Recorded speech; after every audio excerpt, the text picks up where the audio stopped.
panginabuhi, pinaagi sa pag-uma sa mais o balanghoy. One Day A on air. Ani at kita on Corn and Cassava Production. O karon ang inyong makauban. Siguradong pagkain. Maayong buntag, maupay nga adlaw ha iyong tanan. Good morning everyone. Lalo na po sa ating mga magsasaka, sa ating mga farmers, sa ating mga mangingisda, mga fisher folk, at isasama ko na rin yung ating mga extension workers, yung ating mga agricultural technicians dyan sa Provincial Agriculture ng Biliran, and of course dito sa mga munisipyo dito sa Province of Biliran. So hindi po kayo nagkakamali na na-mention ko kayo, binabati ko kayo for this new program po. Bagong programa po ng Department of Agriculture para po sa ating mga farmers dito sa probinsya ng Biliran.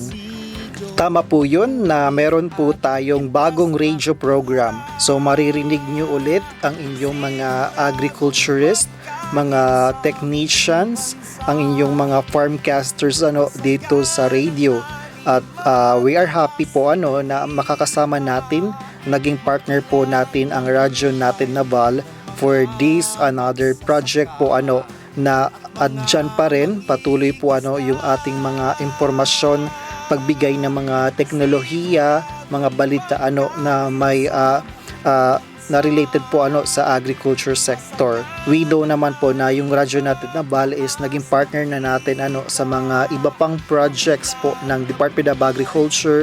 Kasama na rin po yung kanyang kasama na rin po yung ibang mga attached agencies ng DA tulad ng sa Agricultural Training Institute na kung saan aside from the mga broadcast courses, yung ating mga school on the air or university on the air, naging partner po natin ang radyo natin Naval.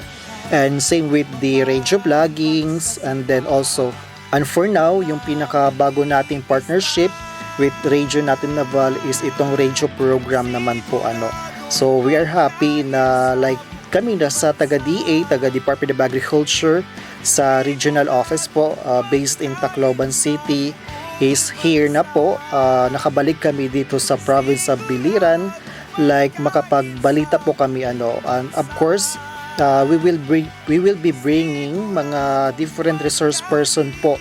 Meron po tayo mga i-invite na mga experts because this program we will be dealing with two major crops po na pinopromote ng Department of Agriculture. Isa siya sa mga banner program ng Department of Agriculture. So before tayo pumunta sa program proper para po sa first episode po nitong ating radio program, ako nga po pala si Iyo Sangkay, ang iyong farmcaster na si Nigel Custodio ng Regional Agriculture and Fisheries Information Section po sa Department of Agriculture Regional Field Office 8. Kung kayo po is naka-join kayo sa mga broadcast courses, we know naman po na I think in the last year, nandito rin po ang Department of Agriculture with radio natin Naval for the broadcast course focusing on high value crops last year po yun na implement, and thankful din po tayo na nandyan yung support ng province of Biliran since we have also designated, meron silang designated na farmcaster po para po andyan mag-assist sa amin, and of course na kahit wala yung mga taga-DA or at least masustain natin ng effort kasi nga maganda talaga na andyan yung province, yung munisipyo, yung ating mga local government units na handang tumulong po sa ating mga farmers. So inuulit ko po, ako ay Sangkay Nigel Custodio po sa RAFES sa information ng DRFO 8. So medyo nagtataka siguro kayo na kay nagtatagalog so may apology for that kasi nga nagtububang gud ako dapat may Tacloban so baga waray-waray pala na ako nababaruan gutila gamay ra nga Bisaya and baga nag-stop gihap nagstapan ako na knowledge or learning aton language din hidapit since nandyan po yung pandemic. Merong mga travel restrictions. Konti na lang yung mga exposures ko sa ating mga on this part in the region, in this province. That is why hindi na sustain yung aking Bisaya na language. So, magtatagalog lang muna ako, maybe Taglish po. Siguro, it would be beneficial din, makakatulong kasi nga, I think yung Biliran province, meron ding mga waray-waray, I think yung facing sa may Samar.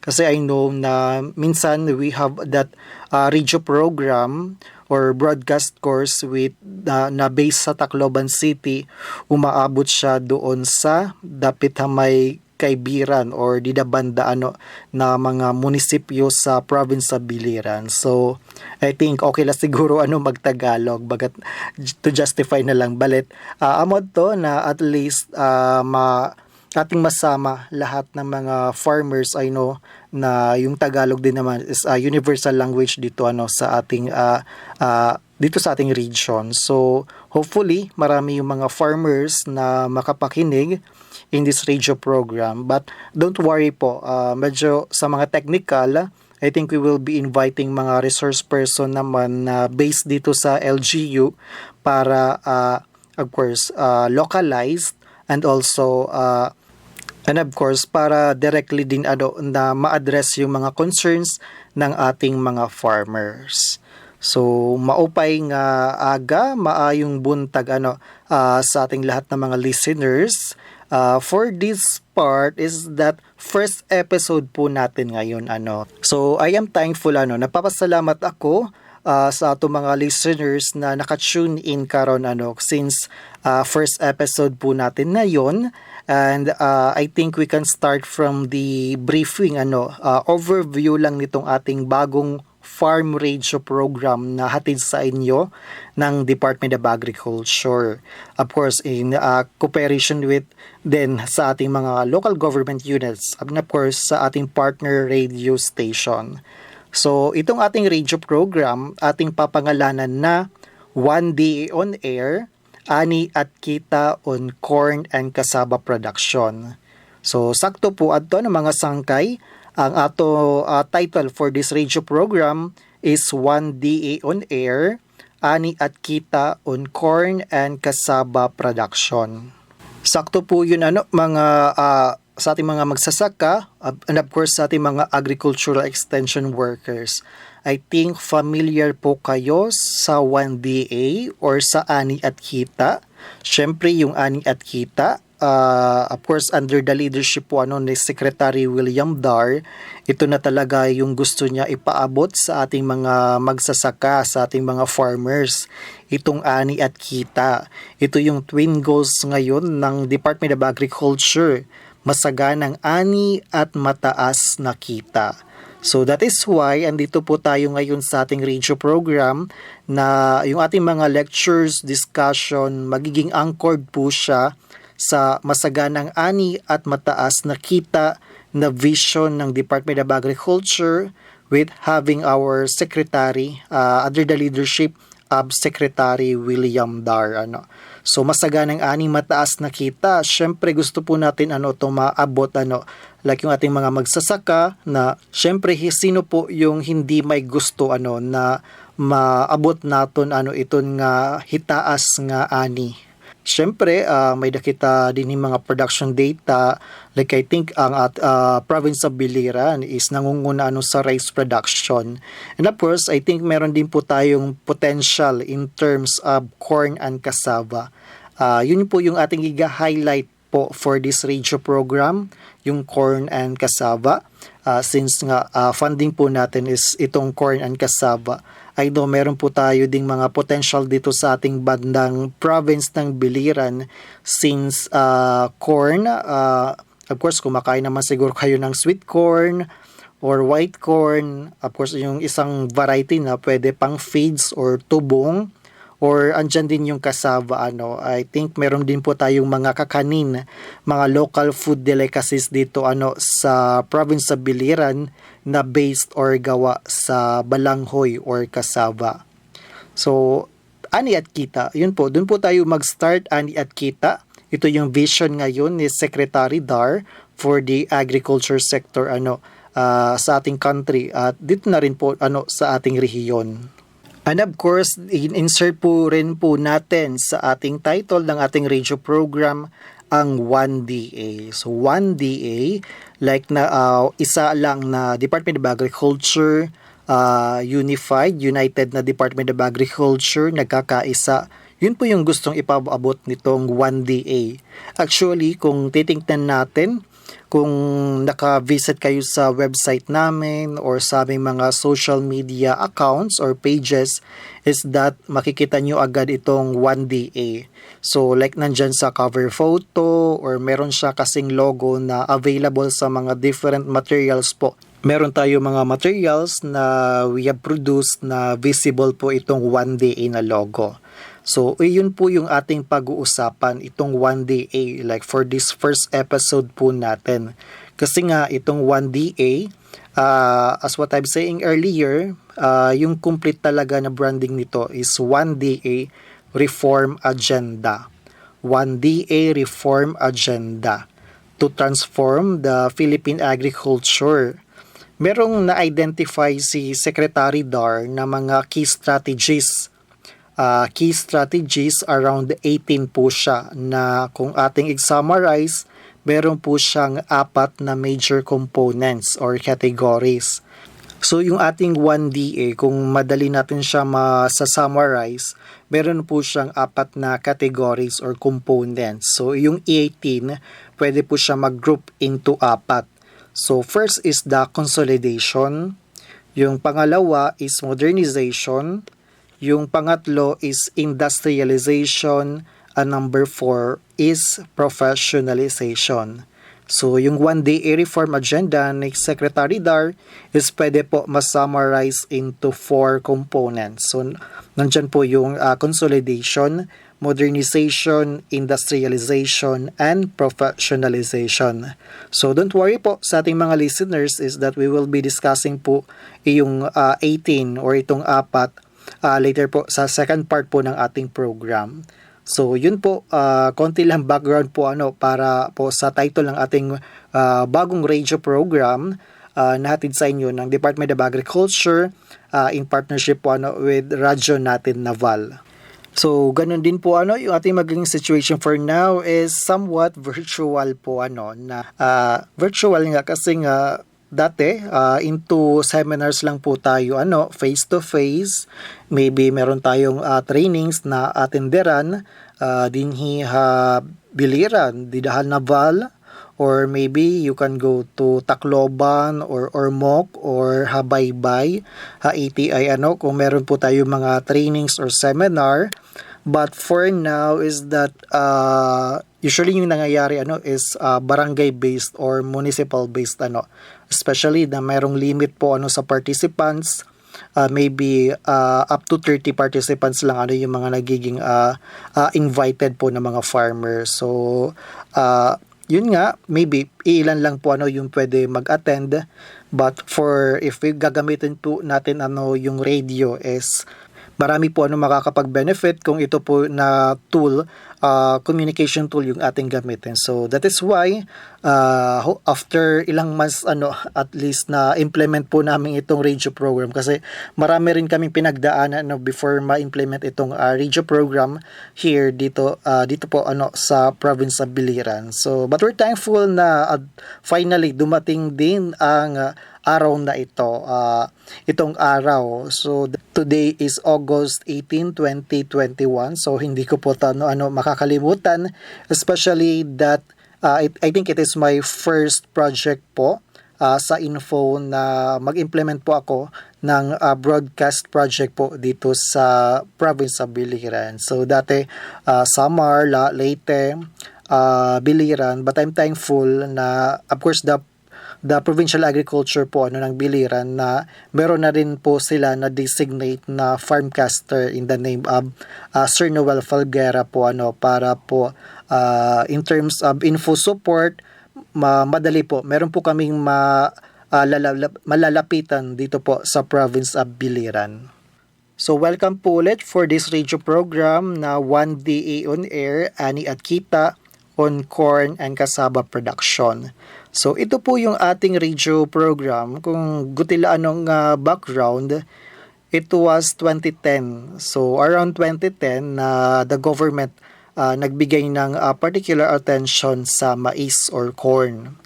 So yung Department of Agriculture, ginawa niya yung corn program na andyan mangunguna sa pag-produce ng quality corn para ma-address din yung pangangailangan ng mais for food at feeds. At gano'n din po na ma-empower yung mga farmers, yung mga magsasaka na nagtatanim ng mais.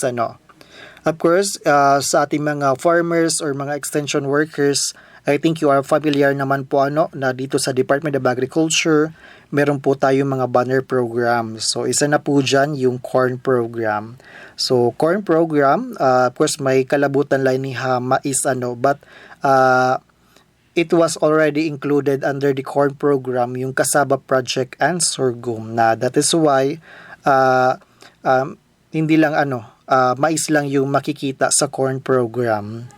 Of course, additional info po sa ating mga farmers, aside from the corn program, meron po pa rin tayong rice program, livestock program, high value crops development program, and organic agriculture program. So yun po yung ating mga banner programs.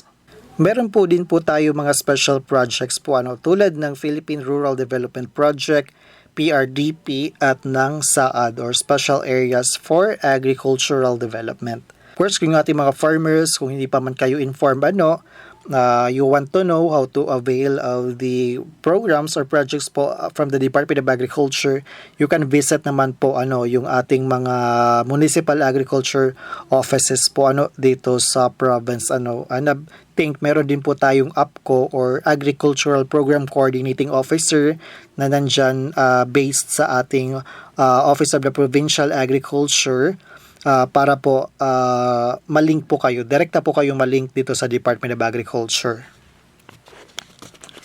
As what I was saying po kanina, na aside from the corn program, nandyan din po sa kanya ang Cassava Project and Sorghum. So, na-introduce to lately kasi nga, pag titingnan po natin ang program direction, like kung ano man yung purpose or magiging gamit ng mais, ng balanghoy or sorghum, is meron po silang similarities in terms po sa kung ano man magiging track or gamit nitong tatlong crops.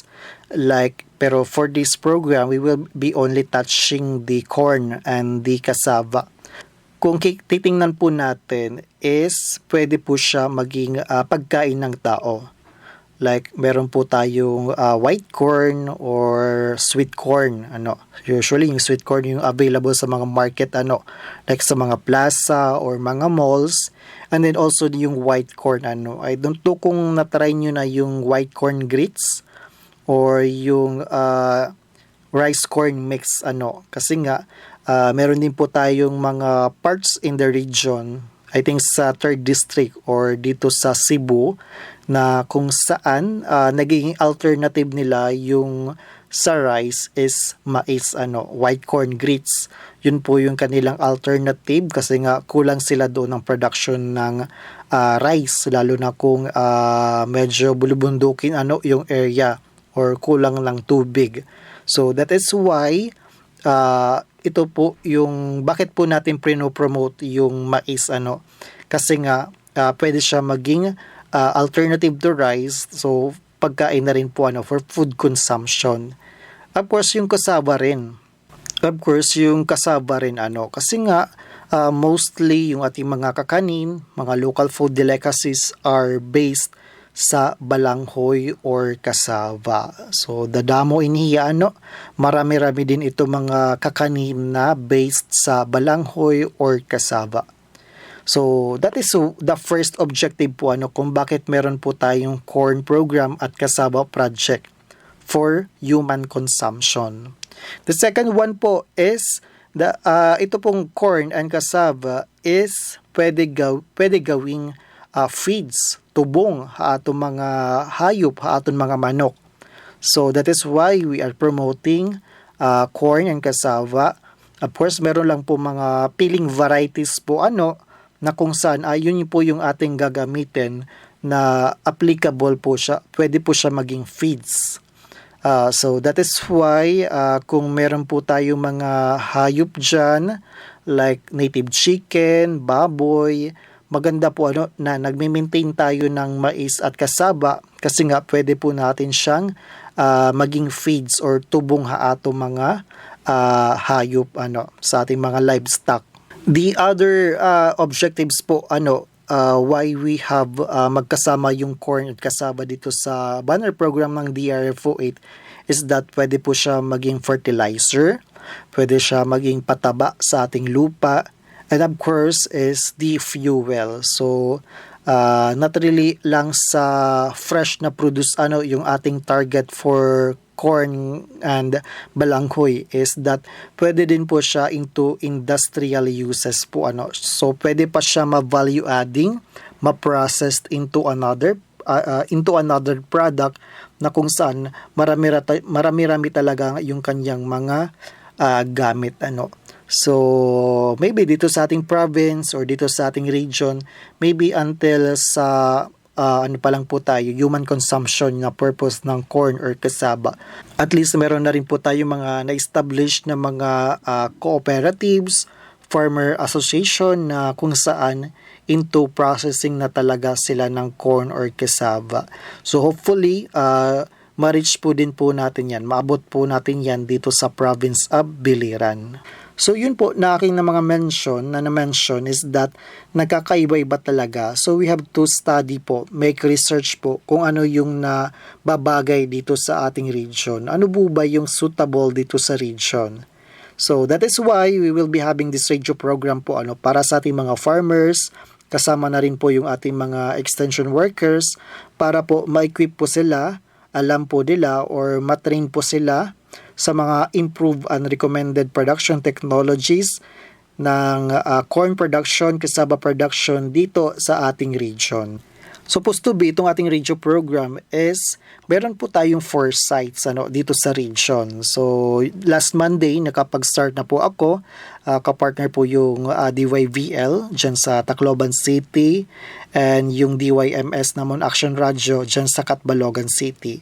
Every Monday po yung aming time slot po on those 2 radio stations po dyan sa Leyte at sa Samar provinces.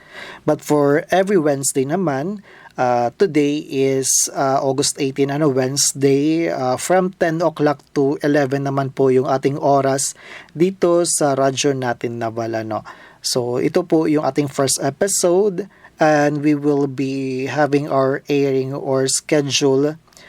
Yung period po natin is until next month lang po. So 2 months lang po yung ating programa po dito sa radyo natin Naval. So katulad din po na aside from yung 2-month na schedule is hindi lang po dito sa Biliran, I am also will be implementing the same radio program, same module doon po sa Southern Leyte. So ngayon, 10 to 11 is andito po tayo ngayon sa Biliran and later on po sa Southern Leyte po tayo from 1 o'clock to 2 o'clock p.m. So kung meron po kayong kakilala doon, especially doon sa ibang provinces, so they can tune in po they can tune in on those schedules po So at least marami talaga at least na cover ko at least mga 70% po na mga provinces dito sa region is the Department of Agriculture was able to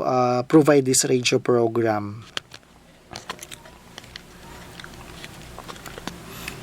As we have discussed po kanina, I think na-mention ko na rin po na meron po tayong focus commodities, so corn and cassava under the corn program po ng Department of Agriculture. So kanina 2 months lang po yung duration ng ating project. So that is why kung meron po tayong around mga 9 na mga episode, yung first part po or yung first half po is that we will be discussing po mostly on corn mga technology, mga tips po farming tips, marketing support under sa corn Then sa second part, siguro mga September, ando naman po, umpisahan po naman natin ang pag-discuss about the cassava So, yun, dalawang crops na po yung ating i-involve po yung ating maka-cover for this radio program. So, that is why kung kayo po na mga farmers dyan is nagtatanim ng mais or cassava is that hopefully you can support our program. You tune in lang po dito sa radyo natin Naval. Yung ating post schedule is 10 o'clock to 11 in the morning. So that is why po sa ating mga farmers, sa ating mga corn or cassava farmers po dito sa Maasin City or sa Southern Leyte, basta naaabot kayo, just tune in po dito sa DYDM from 1 o'clock to 2 o'clock in the afternoon. So yun po yung ating schedule for ating mga agriculture sector naman po So we are thankful po sa ating mga radio stations na naging partner natin na to tackle po ma-insert po na meron naman po na mga usapin pan-agrikultura maging included po sa kanilang mga radio program. So yun po yung ating mga yun po sa ating mga nakikinig. We have this new radio program, One Day on Air, ani at Corn and Cassava Production, hatid po sa inyo ng Department of Agriculture. For now, we post a break for some announcement po. Thank you. Anong baon mo? Meron akong cookies, juice, at chips. Ikaw? Meron akong apple, biscuit, water, at puting mais. Puting mais? Bakit meron ka ba? Sabi kasi ni Mommy, ang puting mais ay sagana sa nutrisyon. At nagbibigay sa akin ng energy. Pagod na ako. Buti ka pa, mabilis ka tumakbo at di mabilis mapagod. Kaya nga lagi akong kumakain ng puting mais para iwas sakit at pure energy para sa batang maliliit. Ito, kain ka din. Discover the champion's secret nutrition. White corn. Siksik sa protein at vitamins. Sagana sa carbohydrates at minerals. May sarap sustansya para sa atleta. For game time energy. For game-long stamina. Winner! White corn. Champions in nutrition. Mag-White Corn. Champion energy and stamina para sa atleta. At para sa iyo.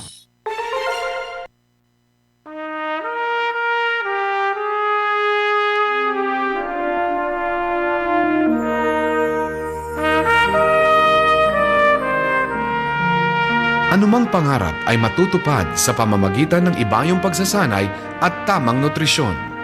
Isinusulong ng Department of Agriculture ang pagkain ng bigas na puting mais dahil sa mga benepisyo nito sa ating kalusugan. Mayaman ito sa protina at mineral. Mataas ang taglay nitong fiber na nakakapagpababa ng kolesterol at nakakatanggal ng toxin na siyang pinagmumulan ng colon cancer. Mabagal matunaw ang mais, kaya't maiiwasan ang pagtaas ng blood sugar na sanhi ng diabetes. Mas tumatagal ang pagkabusog at napapanatili ang lakas at tatag ng ating katawan sa mais. Kaya, Ito ang pagkain ng kampyong katulad ko. Mais, para sa mas malakas at malusog na Pinoy, magmais tayo.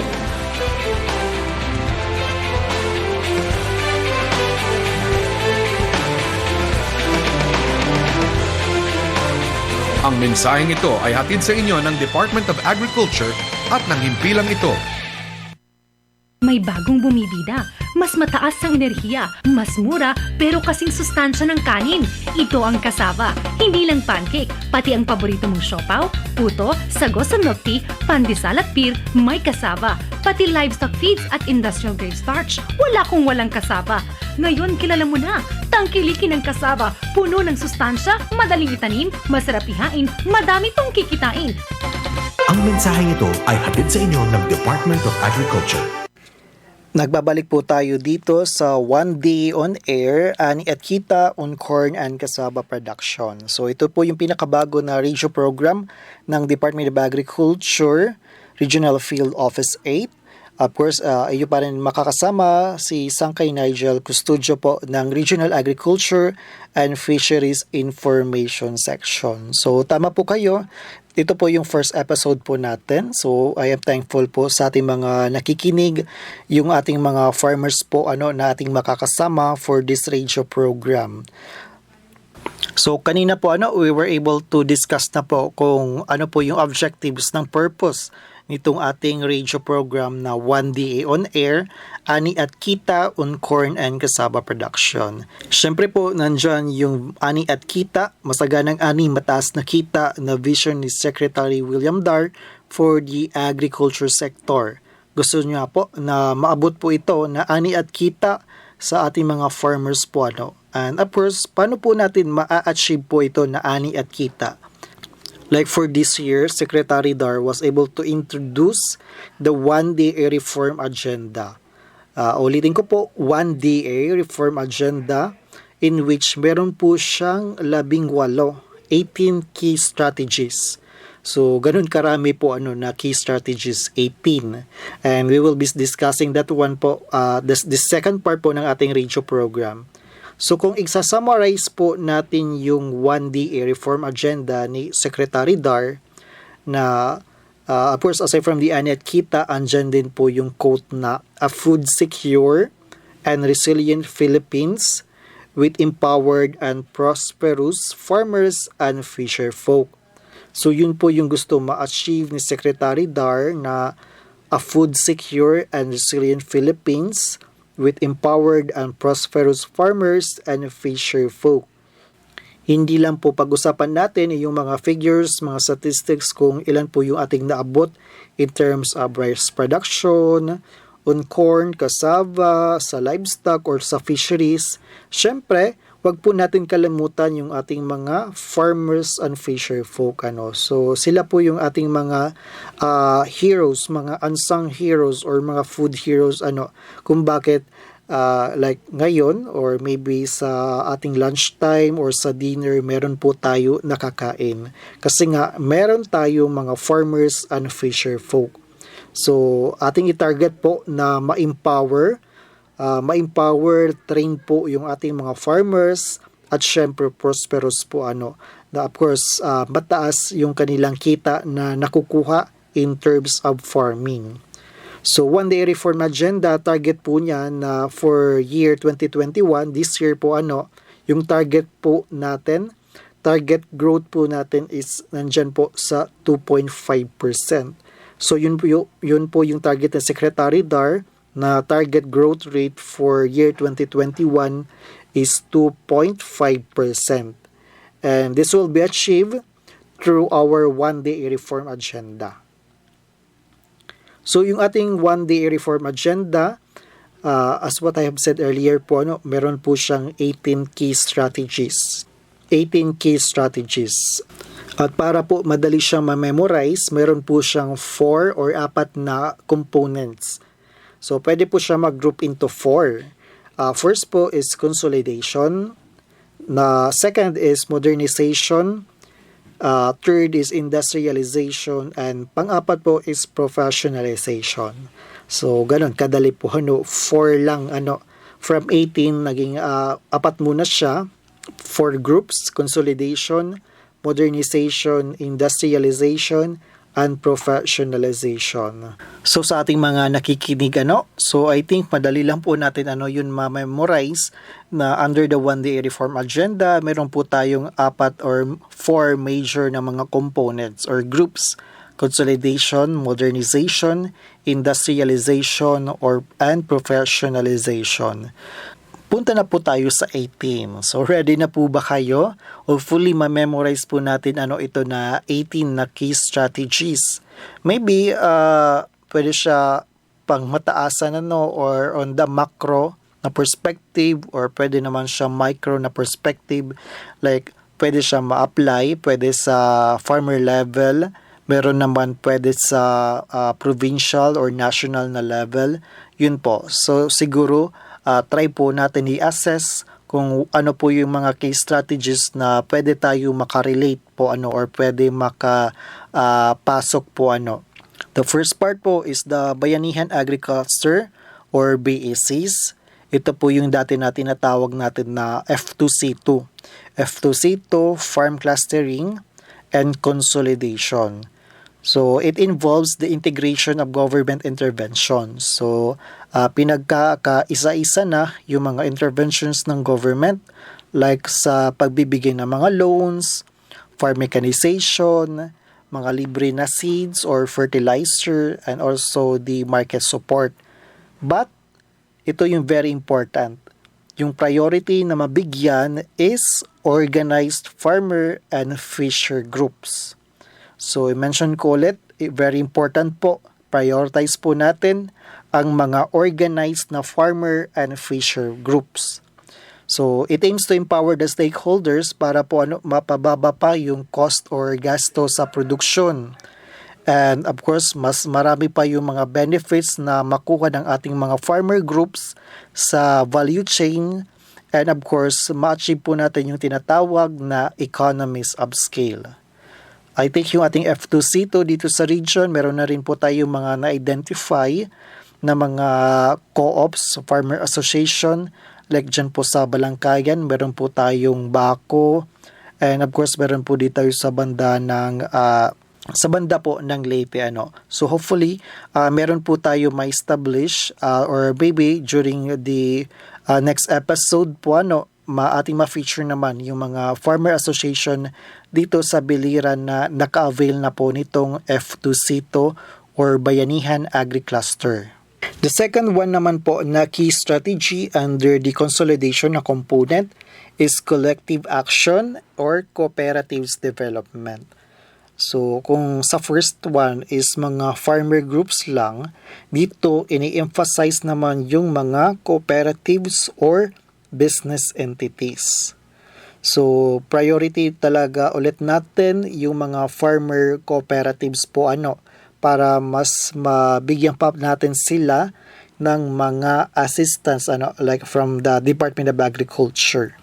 Maganda po kasi na organize yung ating mga farmers and fisher folks kasi nga pwede sila maging major players sa food industry kasi nga pag co-op na yung farmer groups, steady na kasi yung market nila. Steady na yung market nila for their produce. Yun lang naman po yung gusto makita yung ng ating private sector, yung ating mga big companies na itong ating mga organized farmers, steady yung kanilang binibigay na supply. Of course, in other mga seminar, mga marketing na mga activities, syempre yung ating mga negosyante. So usually yung ating mga negosyante is that yung first question nila is that can you provide this volume daily po like 10,000 tons per day, mga ganun po So syempre yung usually pag malilit lang yung ating mga farmer groups or farmers, parang hindi nila kaya masupply yung kanilang ganyan, lalo na ganun kadami or everyday po yung need nila. So that is why pag organize yung farmers natin, nag-implement sila ng mga maybe crop production na calendar na para ganun steady po yung kanilang produce So that is why organized farmers and fisher folk, hopefully po yung ating mga farmers dito po sa province of Biliran or dito sa Southern Leyte is that organized po kayo, members na po kayo ng mga organization, association, or mga cooperatives. Yung ating namang third key strategy is the Province-Led Agriculture and Fisheries Extension Systems or PAFES.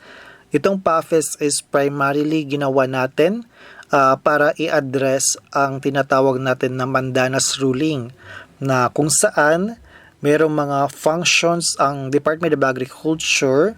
At the same time, meron siya mga pondo na ilalaan na sa ating mga local government units. So, maybe next year mag-start po ito. Mas malaki na yung mga magiging gampanin po ng ating mga local government units in helping our farmers. Kasi nga, some of the functions is ma-devolve na from the Department of Agriculture to the local government units.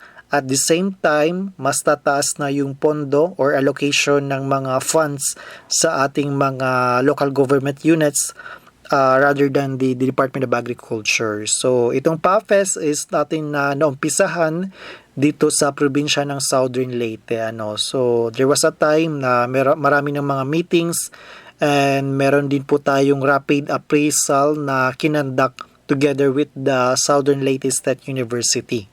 And lately lang, nagkamaroon tayo ng stakeholders consultation and planning workshop na kung saan na-identify ng province ang kanyang mga priority na crops or commodities. So, PAFES is the Province-Led Agriculture and Fisheries Extension System. Yung ating naman pang-apat na key strategy is the mobilization and empowerment of partners. So, the Department of Agriculture will pursue a policy of active participation and partnership po with the private sector.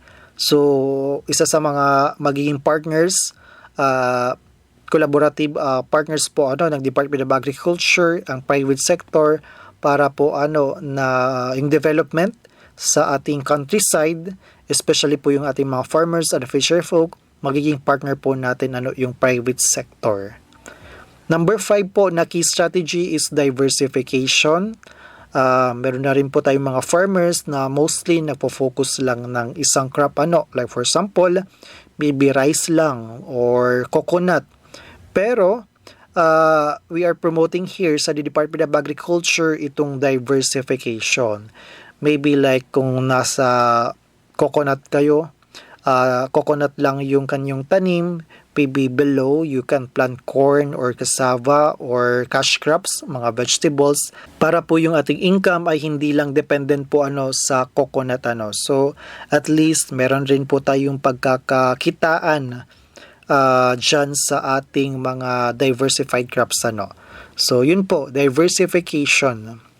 Ika-anim po na key strategy is credit support. So mga pautang. So I think familiar po kayo na meron tayong ACPC, Agricultural Credit Policy Council, in partnership with the Land Bank of the Philippines and Development Bank of the Philippines para po magbigay ng pautang, financial assistance para sa ating mga farmer groups. Of course, para po mas pa-expand pa or mas mapa-strengthen pa yung mga operations, mga projects po ng ating mga farmer groups. Number 7 po na key strategy is technology and innovation, including digital agriculture. So, meron po tayong mga tinatawag na registry system for basic sectors in agriculture or RSBSA. So, hopefully yung ating mga farmers dito sa province Biliran ay nakapag-register na through the registry system for basic sectors in agriculture or RSBSA. Kasi nga, usually yung magiging database or master list po ng mga beneficiaries ng mga programa ng Department of Agriculture ay ang RSBSA. So, yun po yung list po.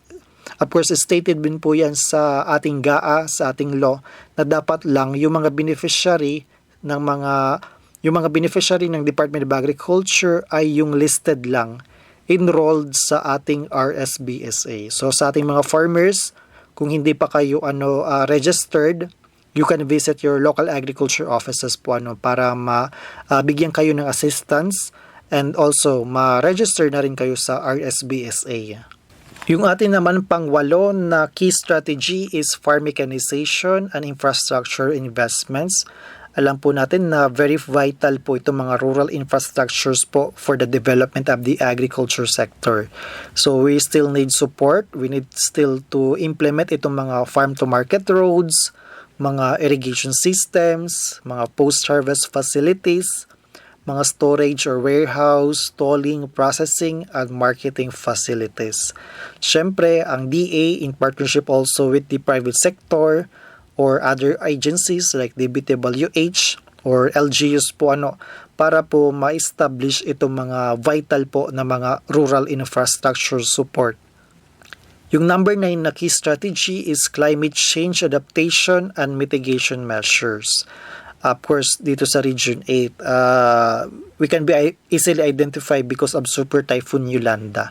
Itong mga pagbaha, itong mga bagyo. So that is why lagi po nating incorporate itong mga climate change adaptation and mitigation measures. So this will help po yung ating mga farmers na kung saan ano pa man yan, na mga natural disaster or man-made na mga disaster, at least guided po rin po natin yung ating mga farmers. Hindi ganon kalaki na malulugi sila, hindi ganon karami na mga pest infestation. Of course, meron pa rin silang makukuha like yung ating insurance or mga early warning na mga advisories. Number 10 po na key strategy is food safety and regulation. So, yung ating Department of Agriculture, mayroon po siyang mga funding activities kung saan malilimitahan po yung effect ng mga sakit galing sa tanim or hayop So, we need to improve yung ating mga laboratory and research facilities, mga traceability systems, and mga sanitary and phytosanitary control measures po. Like for example, yung African swine fever, we have the province of Biliran na yun na lang yung nanatili na free from African swine fever or ASF. So very important po itong food safety and regulations na at least walang contamination po yung ating mga nakakain na vegetables or karne po Yung ating ika-11 na key strategy is agri-industrial business corridors. So, mag-i-establish po tayo ng mga agri-industrial business corridors kung saan yung ating mga smallholder farmers and fisherfolk magkakaroon ng access sa mga resources. Kasama na rin po yung mga state-of-the-art production technologies, mga hatcheries, and nurseries. Kasama na rin po yung capital and value-adding facilities. So, yun po yung ating gusto makita na maraming investments po like sa mga factories or mga processors po dito sa region para rin po meron po tayong mga ma-establish na produkto agri-based na mga produkto na galing ng Region 8 or ng Province of Biliran. Number 12 naman po is global trade, export development, and promotion.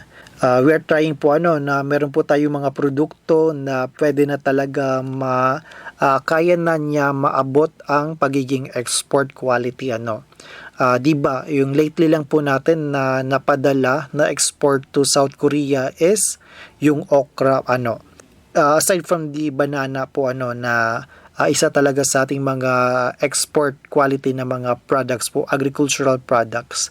So, kunti pa lang sila, not like other ASEAN countries. So, that is why very important po na mayroon po tayong ma-identify na mga produkto na may potential po na ating ma-export. Siyempre, iba din po pag yung ating mga produkto nakakarating ng ibang bansa. Iba din po yung makukuha na income, mas malaki po yung income na makukuha ng ating mga farmer groups or yung ating mga entrepreneurs po na involved. Yung ating ika-13 na key strategy, post-harvest, processing, logistics, and marketing support. So, the Department of Agriculture will harmonize local production schedules, supply chain activities in the supervision of supply, importation, and price stability of key agricultural goods. So, isa sa mga support ng Department of Agriculture in terms of post-harvest processing, logistics, and marketing support, ito po yung ating kadiwa. So, I think yung ating mga farmers dito sa province is familiar sa kadiwa ni Ani at Kita. So, it's like an alternative na marketing support or venue para sa ating mga farmers para po mabawasan yung kanilang problema sa pagmamarket ng kanilang mga produce. So we're thankful sa ating mga local government units, mga farmer co-ops or associations na naging partner po natin nitong Kadiwa. Yung ating ika-14 na key strategy under the One Day Reform Agenda is agricultural career system. So it has something to do with our state universities, with our higher education institution na mag-produce, na meron na mga papalit sa ating mga farmers sa ngayon, na alam naman po natin na aging na rin yung population ng ating mga farmers dito sa ating country. So kung dati, way back pag-enter ko dito sa Department of Agriculture, merong study na nagsuggest na yung average age ng ating mga farmers dito sa region is around 57. So way back 2011 yun 57 yung average na age. So meron akong 10 years dito sa Department of Agriculture, so maybe nag-increase na yun So aging yung population ng ating department, ng ating agriculture sector. So we need to train yung next generation.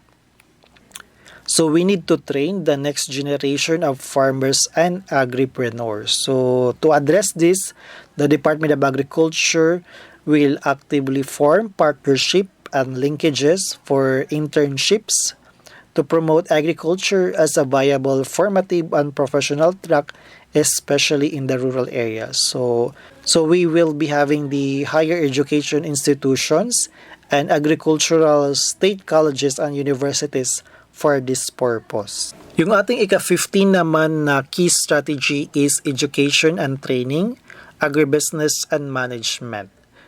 Syempre, we target naman po we envision na yung ating mga farmers maging entrepreneur. That is why education and training, marami tayong ikakandak na mga trainings or mga capability development na mga activities para sa ating mga farmers, para alam na nila ang agribusiness management. So sila na talaga ang nagtitinda directly ng kanilang mga produkto, at the same time sa operations, sa processes, alam po nila Especially yung ating mga various farmer organizations, sila na talaga yung nagli-lead sa marketing ng kanilang mga produkto. Yung ating ika-16 naman na key strategy is something to do with the young generation and the women. So very important po ang youth and women engagement po to transform the Philippine agriculture. So basically, sa mga magiging activities ng mga ating offices, ang youth and women ay magiging target na participants po or in any activity. Mas maganda po na mayroong involvement po yung ating mga kabataan at yung ating mga kababaihan. So youth and women engagement. Number 17 po na key strategy is of doing business and transparent procurement. So that it has something to do naman with the internal naman po dito sa Department of Agriculture. Syempre dapat po mas mabilis po yung pag-procure ng mga items, mga services, para naman po early po siya dumadating at nagagamit ng ating mga farmers and mga fisher folk.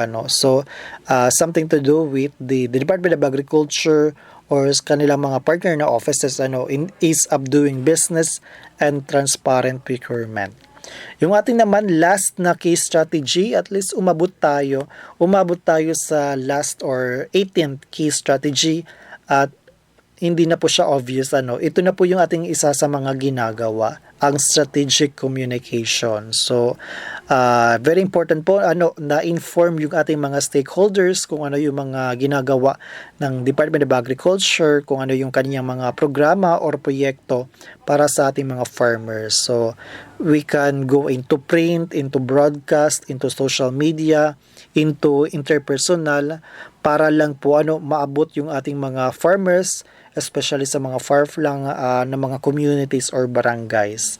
So strategic communication. So that is why we are also having this radio program po, para po maabot yung ating mga farmers, mga stakeholders po dito sa province of Biliran. So yun po ulit, para sa ating mga nakikinig, we have just discussed po yung ating 1DA reform agenda, yung ating mga key strategies po na around 18 po siya. So na-mention ko lang po itong 1DA reform agenda since baka kayo na-curious kung bakit sa ating title is we have the 1DA on air, ani at kita on corn or cassava production. So 1DA, ito ngayon yung branding, ito ngayon yung advocacy or major trust po ng Department of Agriculture under po sa pamumuno ni Secretary William Dar. And of course, dito rin po sa Region 8, sa pagkakaalam po for the information po ng ating mga stakeholders, we still have our Regional Executive Director na si Ma'am Angel C. Enriquez. So si Ma'am Angel C. Enriquez yung ating parang Regional Executive Director dito sa Department of Agriculture Regional Field Office 8. So yun po mga kaibigan sa ating mga farmers at mga iba pa na nakikinig at this time for the first episode po ng ating radio program sa pinakabago na radio program ng Department of Agriculture dito po sa province of Biliran in partnership po with Radyo Natin Naval. So parang nakukulang na po tayo ng oras but at least I was able to tackle yung parang first ating objective po for this first episode po ng ating radio program. Syempre, istorya ko po yung objective po nitong radio program. So for the next 2 months, we will be discussing corn, mais, and cassava or balanghoy. So we will be tackling about mga production technologies or mga challenges po like sa marketing, sa pest, and then po sa mechanization or pa man yan. So for the first part po, August to September, we tackle lang muna mais or corn, and then the second part naman po is cassava or balanghoy. Siyempre po, huwag niyo po kalimutan yung ating schedule po dito sa Radyo Natin Naval. It's 10 o'clock to 11 o'clock in the morning every Wednesday. So, ulitin ko po, 10 o'clock to 11 o'clock in the morning po every Wednesday dito sa Radyo Natin Naval. So, once again, on behalf of the Department of Agriculture, Regional Field Office 8, napapasalamat po ako na sinamahan niyo po ako for the first episode po ng ating pinakabagong farm radio program na hatid sa inyo ng Department of Agriculture, Regional Field Office 8. Ito po ang 1DA on air, ani at kita on corn and cassava production. And for further updates, more information, you can check our Facebook page. Sa ating, I know meron kayong mga Facebook account dyan. So i-search nyo lang po, Department of Agriculture, Eastern Visayas. So i-search nyo lang po and then i-like or follow Department of Agriculture Eastern Visayas. Once again, next week po ulit every Wednesday, same time slot para po sa mga news, information, or mga insights po related po sa agriculture. So we're happy na in partnership with this mga radio station, nagbabalik po sa on air itong ating programa for our farmers and our mga stakeholders in the agriculture sector. Ito po ulit ang inyong farmcaster, Sangay Nigel Custodio ng Regional Agriculture and Fisheries Information Section ng DARFO 8. Magandang araw at maraming salamat. Miagi na usab ang usa ka edisyon sa 1DA on air, ani at kita on corn and cassava production. Ato untang gamiton ang atong nahibaluan para sa produktibo o mainuswagod nga pag-uma hangtod sa sunod nga higayon dinhi lamang sa 1DA on air, ani at kita on corn and cassava production. Dadagdagan ang kaalaman sa kabuhayan. Sa Pilipinas,